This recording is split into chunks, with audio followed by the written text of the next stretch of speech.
नमस्कार मंडळी, श्री स्वामी समर्थ सगळ्यांना। तर आता रव्याचा केक तर सगळेजणच बनवतात, पण याच्यामध्ये असा एक वेगळा पदार्थ मी बनवलेला आहे की पेढ्याची टेस्ट या रव्याच्या केकला येणार आहे, आणखीन टेस्ट या रव्याच्या केकची वाढणार आहे। तर नक्की व्हिडिओ शेवटपर्यंत बघा, म्हणजे तुम्हाला कळेलच। आता मी इथं पिठी साखर अगोदर वाटून घेतली होती आणि त्याच मिक्सरच्या भांड्यामध्ये 1 वाटी रवा घालून घेतलेला आहे आणि आता तो सुद्धा बारीक वाटून घ्यायचा आहे। आता याला बाजूला ठेवून द्यायचं आहे।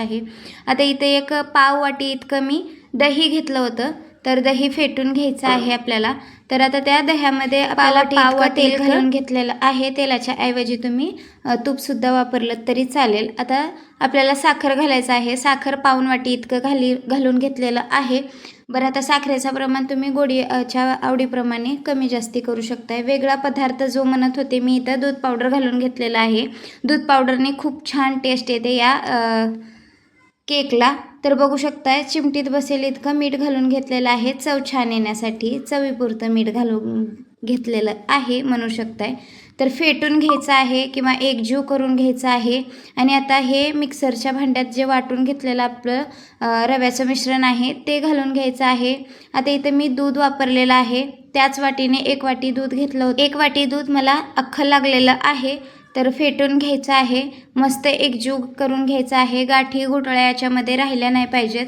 तर मस्त असा केक स्पॉन्जी तयार होण्यासाठी ही प्रोसेस करणं खूप महत्त्वाचं आहे। बघू शकता इथं बाकीचंही मी दूध ओतून घेतलेलं आहे।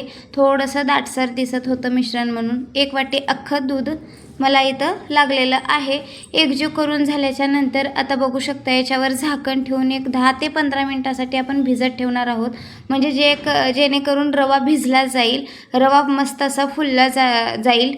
तर 10 ते 15 मिनिटासाठी बाजूला ठेवून द्यायचं आहे। तवर आता आपण इथं कढई गरम करायला ठेवलेली आहे बाजूच्या गॅसवर, आणि आता ज्या भांड्यात आपण केक बेक करणार आहोत त्या भांड्याला तेल लावून घ्यायचं आहे। आता माझ्याकडे दुसरं वेगळं काही नव्हतं, ही आता मोठी वाटी असल्यासारखी होती, त्याच्यातच मी बेक करणार आहे।